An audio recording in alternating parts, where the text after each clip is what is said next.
Well, welcome to the Business of Tech, live streaming from the Acronis CyberFit Summit in Miami, despite the bad weather that's on its way. Appreciate you joining us for this broadcast this evening. We're going to be diving into some more of the content. Yesterday, we dove into a lot of the keynote addresses and the messages from executives. And today, we're going to be diving into much more of the breakout sessions. We're going to give you some more specifics around some of the things you can learn. You get a lot of insights from the other attendees. You'll get a lot of intro and insights from the various discussions. And we'll try and get you into some of those specific breakout bits so that you can get some of those same nuggets that you might have gotten if you were here.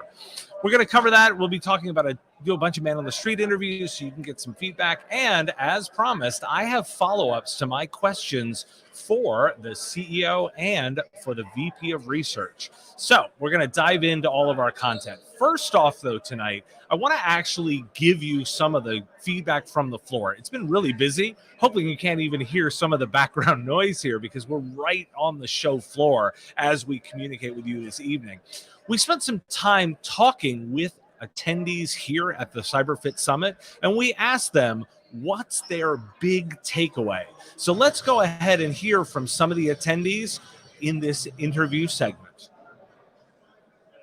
One big thing is that Acronis built up from a small backup company to a big managed service cyber company.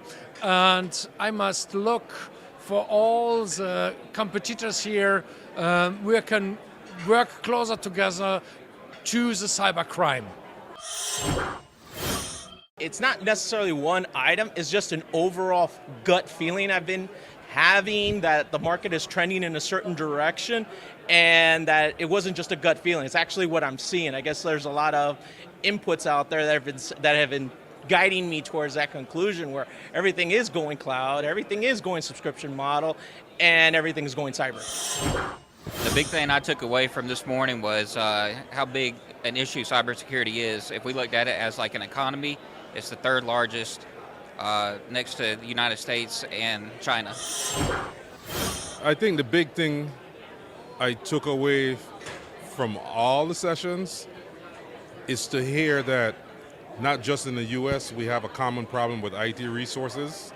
We have a common issue with IT speaking a different language. It was good to hear that because all of us struggle with resources. It's hard to retain the resources, no matter what you pay them, how you treat them, but it's a common theme across the world. What's amazing to me is just how things have changed so quickly, right? Especially on the side of security.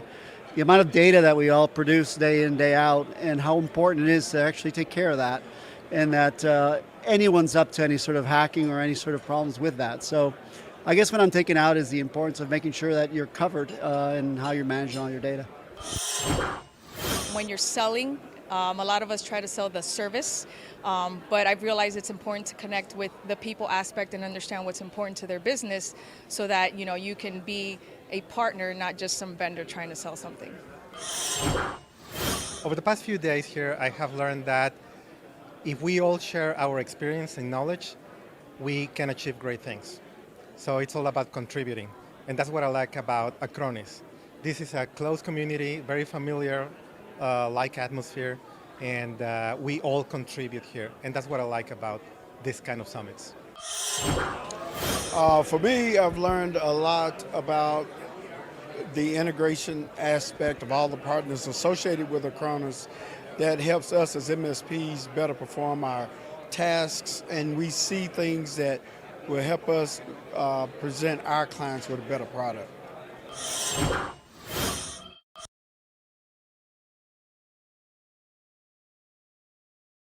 Excitement that you definitely get a real sense of the excitement here from the show floor as people are getting a lot of deep knowledge and insights from the attendees, from attendees and from the sessions. So yesterday, I broke down the keynotes in yesterday's live stream, and one of the things that really intrigued me was the positioning around platform that the CEO of Acronis has really positioned in his addresses. So he and I had the chance to sit down today And we actually went ahead and we had a conversation about that. And I really went ahead and dug into some of my follow-ups. In particular, if you remember from yesterday, the conversation was around their positioning as a platform. And they were discussing all the various parts of that from a security. And they made an offhand comment about the automation and management piece. So I followed up there, as well as following up on some of my SaaS questions.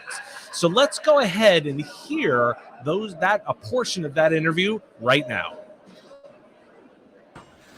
I want to follow up to something you said in the keynote that's been kind of sticking with me, and I wanted to start here. You gave a really interesting presentation about the whole platform and the way you've positioned everything, but you were really casual about automation and management. It was really interesting to me that you said you're talking about the platform and the backup and the security and all of the new features, and you said, oh, and we have automation and management.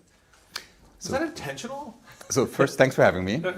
And yes, it was intentional because we are currently building all the capabilities in automation and management. We have some very exciting stuff which is going to come there in the future. And I didn't want to spoil everything in my keynote yet. Okay, so that explains a little bit, because from my perspective, and I really want to get your reaction to this premise. If I squint and I look at the entire Acronis stack, I actually can see you've got the whole end-to-end managed services platform. And I would include even now kind of the traditional RMM components, but you guys aren't explicitly saying that. Am I missing something in that premise? No, I think so yes, we have the full stack in the offering, but equally importantly, we have very, very strong partners with whom we are actually filling and will continue to fill these gaps, especially in the RMM or PSA space. And as we are truly relying and working with partners when it's about protecting the end customer, the same is true when you think about the completion of our capabilities. That makes sense. And you brought up that piece around hosting and online and cloud. And you mentioned in your keynote the drive to SaaS. Again, something I think we're in alignment on, because I've been saying the same thing on the show. How are you thinking about what's necessary for SaaS in particular? When we get more than just cloud, but specifically the challenges around SaaS, where do you think you're needing to spend time as a provider of security and platform here to address that? So the one thing you have to focus on as an MSP when you use SaaS applications for your end customers is protecting the data. Because every SaaS application out there, of course, does have certain disaster recovery capabilities, does have certain backup capabilities included. At the same time, they don't guarantee it to you usually. And you rather have your data somewhere else protected so that in worst case, you can actually play it back in one way or the other. And there are many different forms where it did happen already in the past for many, many different reasons. But that's the one thing where I always tell my people, and I do this by myself actually when it's about my personal data, always have a copy of the data somewhere else in a different cloud, in a different system, because that's the only way you can really protect your data. It's a logical approach.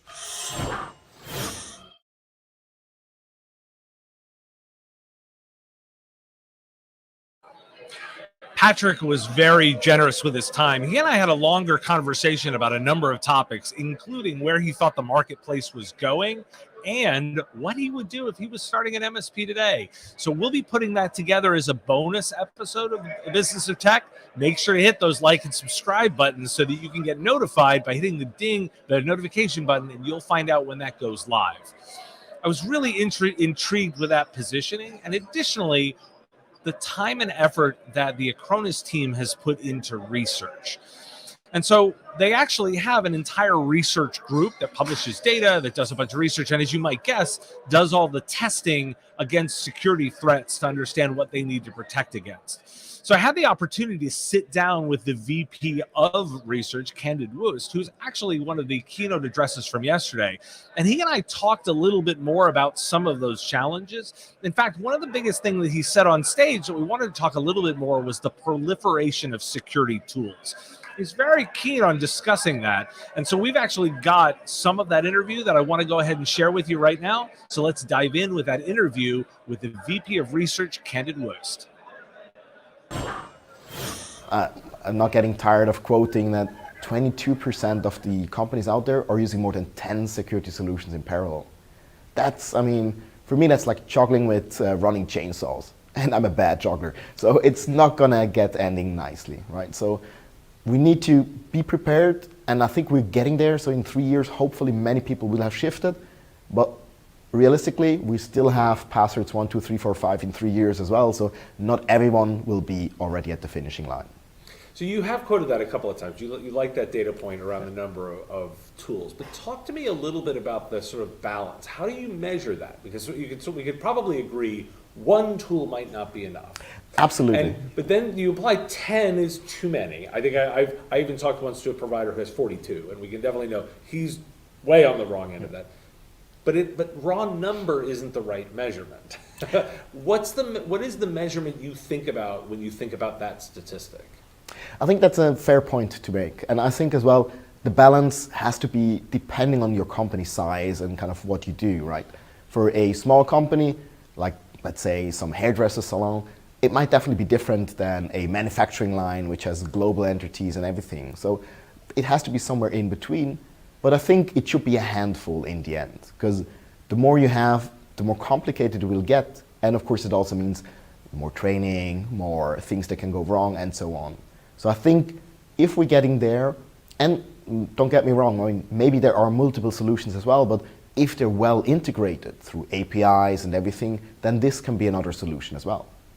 When you think about AI-enabled tools, what does that mean in a practical sense? Yeah, it's a great question. And there have been many studies that show that I think half of the tools which claim to have AI are merely just statistics, right? I mean, in the end, yes, it's going to get a gray area of kind of what is considered machine learning, what is machine intelligence or artificial intelligence. And yes, having those Terminators, Skynet, and HAL, I mean, those are of course the Hollywood scenarios. For me, it's using a automated way in finding anomalies in large data sets, for example. Or of course having an expert in a box, so training a algorithm, in that case a model, to learn from human experience, but then being able to transfer that quickly to a new data set. The big thing that most providers are really afraid of is the loss of control there, is that they feel a loss of control.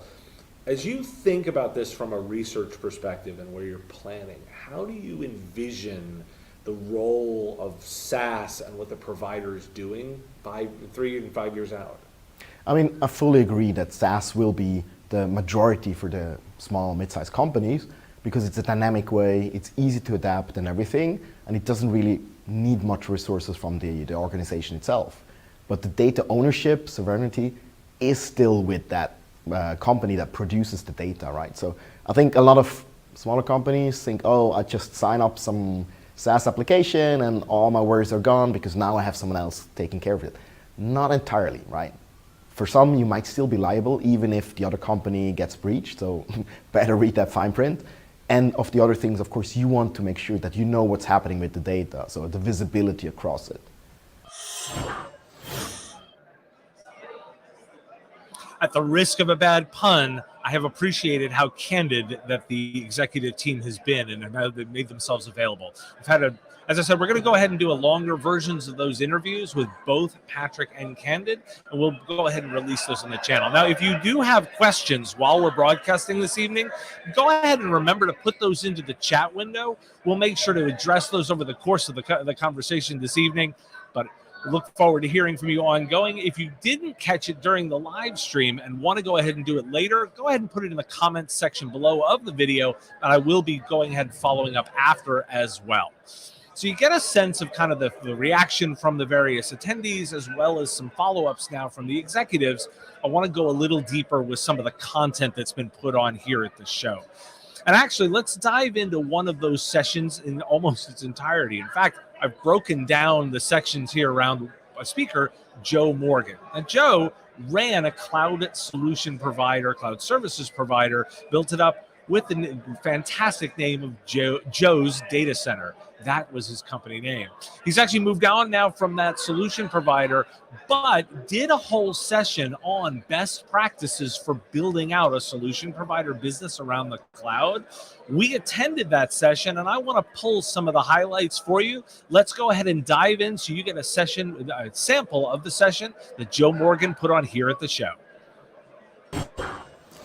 My first suggestion is find a good partner to work with. Don't try to boil the ocean. I know everybody out there wants to support multi-cloud, but I'm telling you right now, there's just way too many features, different pricing models. There's way too much training and competencies that it takes to be able to do that.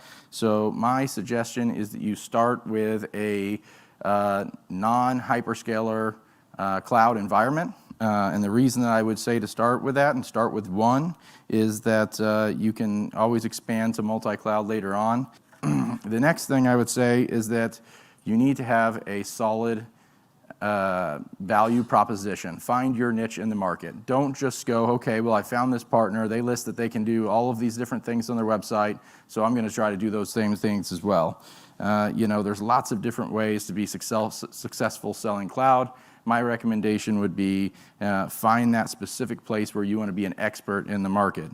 The next thing I would suggest you do is have a good plan for how you're going to actually get into that niche market. So once again, there's always a little bit of fake it till you make it when you're starting out in any new business opportunity, but that's natural because the technology is changing so quickly.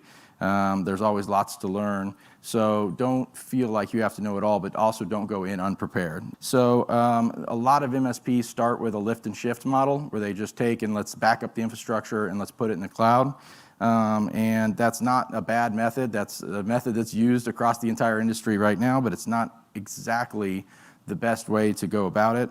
There's lots of problems that can come from that that I've seen firsthand, such as the performance doesn't quite meet the expectation. And so suddenly you're on the day of the actual migration, having moved everything over, trying to figure out how to increase resources suddenly on the fly because everything is built into this one monolithic VM that was just moved over from their on-site server. Well, what happens when you take and you suddenly on the fly change all the resources is 30 days later, the customer gets this unexpected cloud bill that they're now unhappy because the migration didn't go smooth, and they're unhappy because the cost didn't meet the expectation that they had. So if you try to build more cloud native, and what I mean by that is use some of the services that are offered by the cloud platform, whether that be built-in VPN as a service so that you can still have it be protected the same way as when it was on premise when it comes to maybe local IP addresses and the way that the workstations connect locally.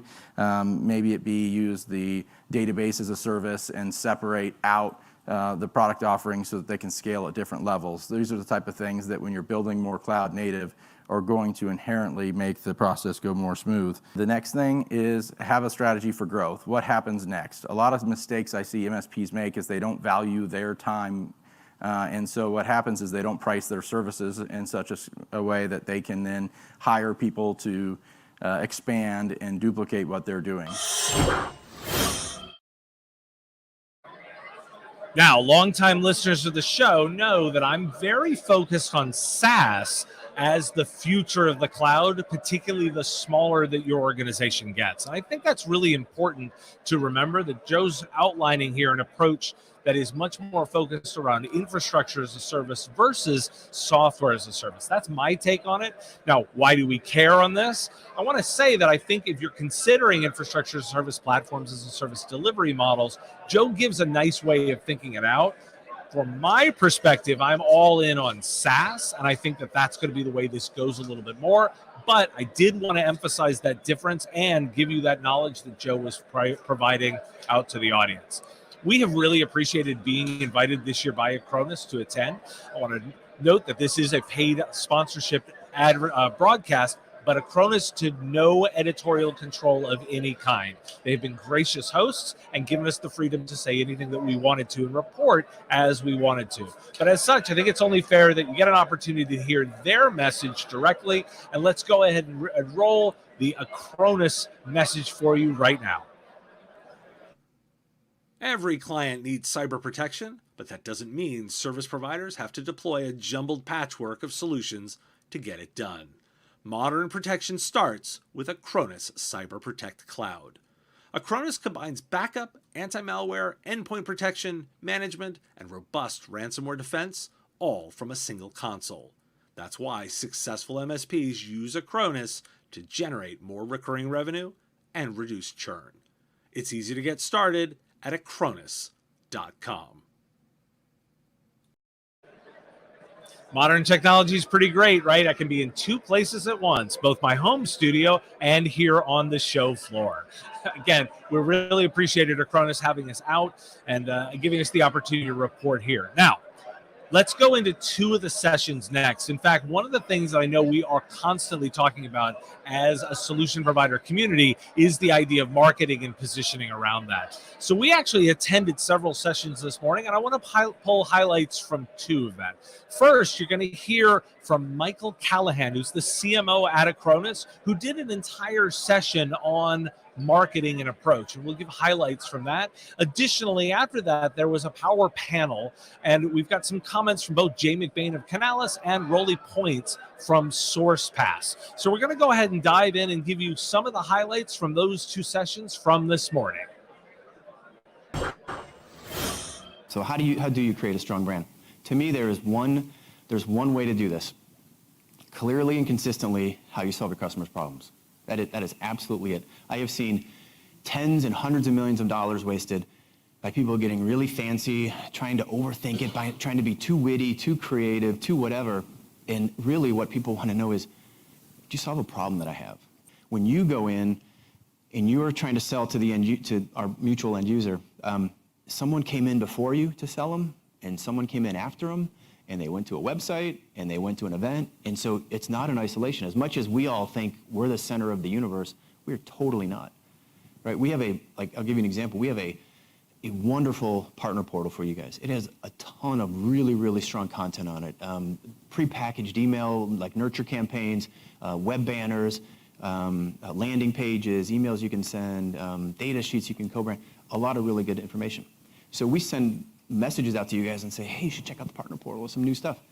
We're one of 30 that you get? All the other partners are saying, oh, you should go to our portal. And so we have to find a way, one, to differentiate, but also know that that's what your world is like. So when you are doing this for your own company, think, what else are they seeing that may be similar to what I'm trying to offer them, and how do I differentiate? We work with you, we partner with you all to make sure that you're successful. So our archetype is really about providing structure, giving that platform that gives you the choice, lets you decide, do you want to have one agent, do you want to have 50 agents? But we give you that choice in the platform, provide that structure, give you back that control, and let you control your business. And so our archetype is ally. So when you see messaging from us, it'll be about, how can we work together? How can we help you? How can we do this as a community? Okay, so that's the archetype. You can search archetype if you're interested in doing more. It's really, it's actually, like the North Star exercise, it's actually an interesting one to do with a leadership team, either like the most senior leadership team or within a function team, because everyone will have a different idea. And so think about the power, though. If you can get everyone aligned behind the North Star, which it's not easy to do that. It takes multiple meetings to do that. And you get everyone aligned behind an archetype, it's pretty powerful, right? So now you know where you're going, and you know how you show up, how you come across, and then it gets into some of the easier stuff. It's harder work, but it's execution at that point. Think about the problem, right? You're solving a problem. So I like the idea of problem and solution, right? So you can do that. We chose to do it, and I'll show you the creative, sort of a left and right, problem solution. You can do it multiple ways. You want to have some descriptive messaging, something that's relatable for us. We wanted to update us to have more photography, something more current, not just illustrations. In our case, this was the really key piece. So you probably saw this yesterday, or what's today? Tuesday, yeah, yesterday. As I was developing our design, we had a lot of, well, here's some cool coloring, or here's this design or that design. And what really, really stuck out to me was our whole product strategy, and really the company strategy, is around this idea of simplicity. And it turns out that in the product, you have those little toggle switches. That's totally unique to us. No one else has that. No one else has anything where you can go, I want to turn on URL filtering and backup, or I want to have some advanced automation stuff and DLP. Nobody has that. So that was like wonderful for me as a marketing person to be able to say, I've got this visual that nobody else has that I can use everywhere. And so you'll see us doing that, and it conveys this idea of simplicity. And so we came up, you've got this is how simple it is, a switch. You probably have something like that in your company. There's probably something that you guys did. It may have been when you first started that made you unique. See if you can turn that into a visual somehow. We just did a survey at Canalys 2 weeks ago, asking 76,000 MSPs around the world.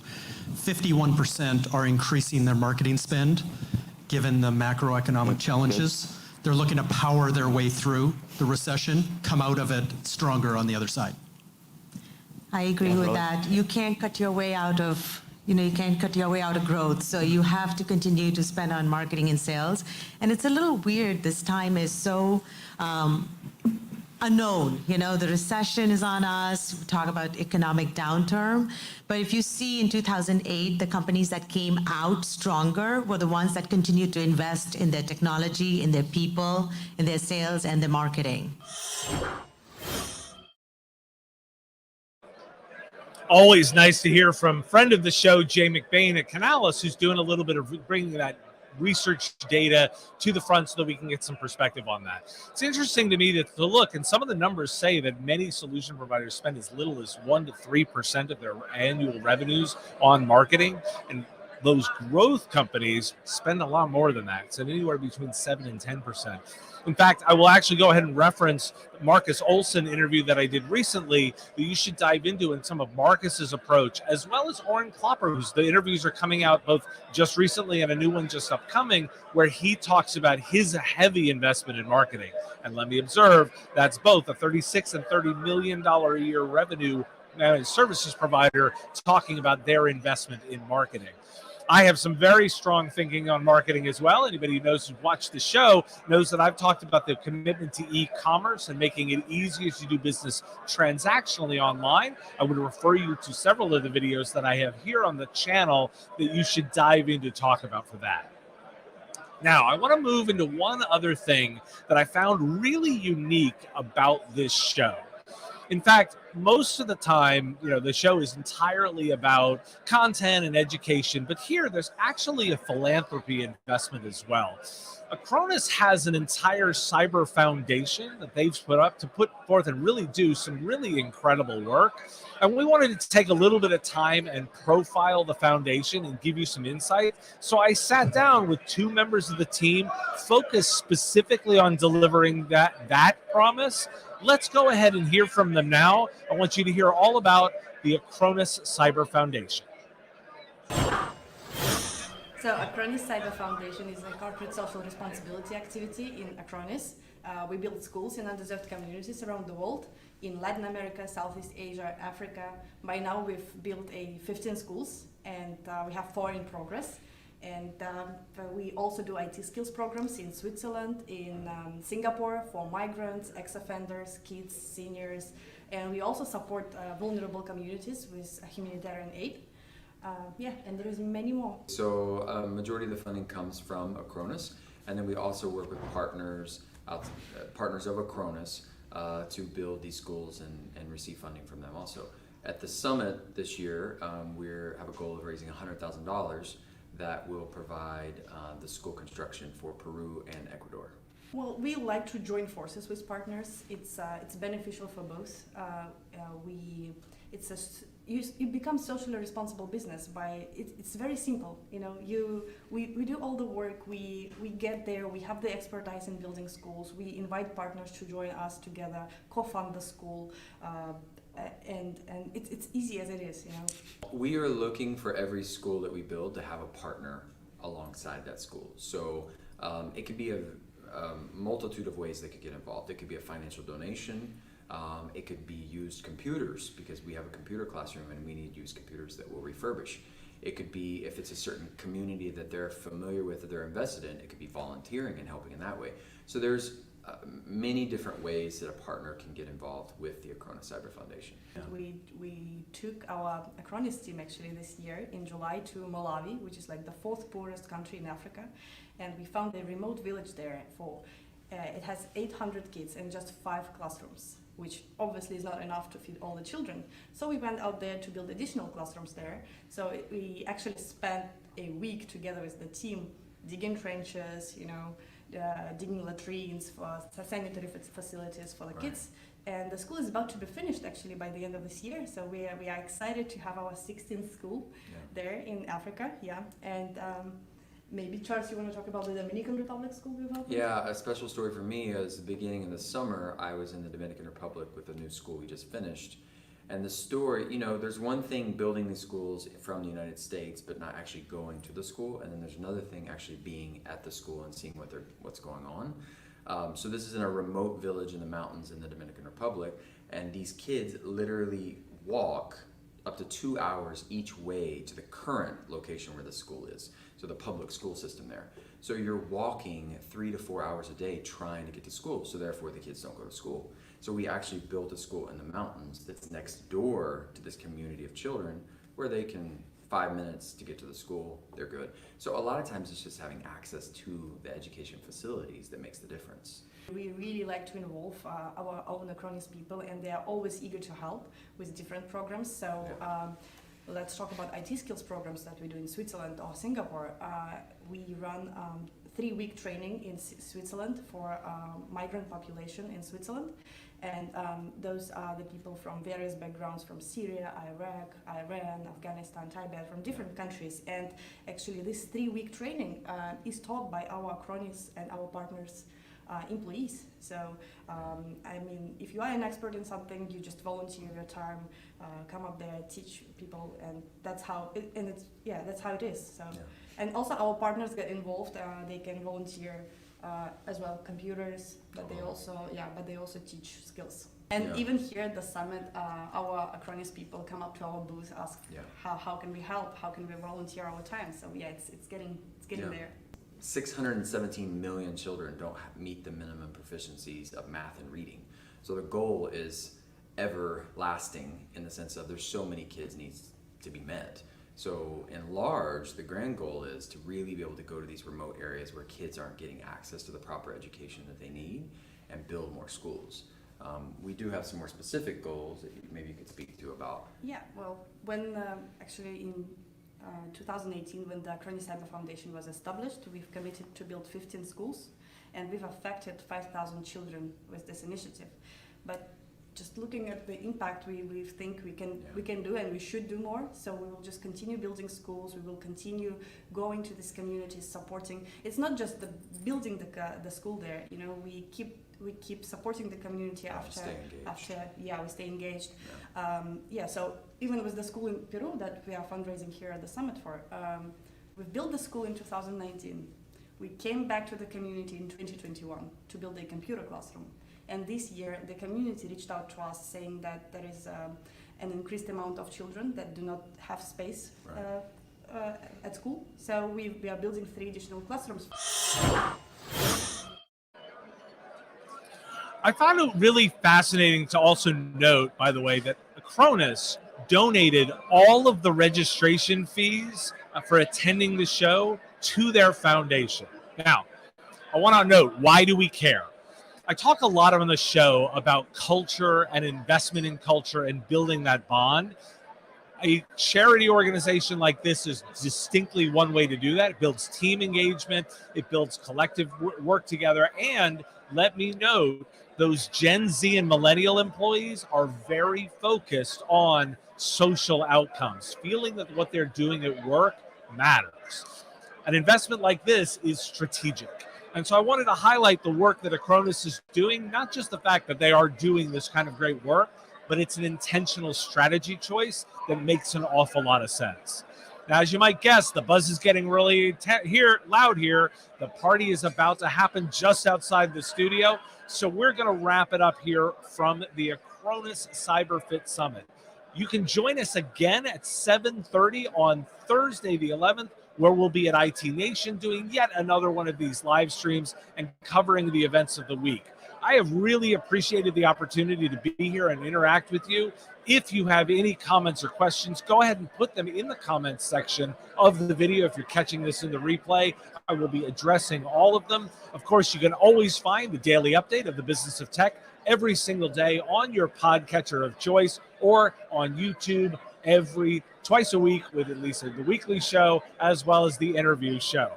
With that, thank you very much for joining me this evening. We will catch you next time and talk to you soon.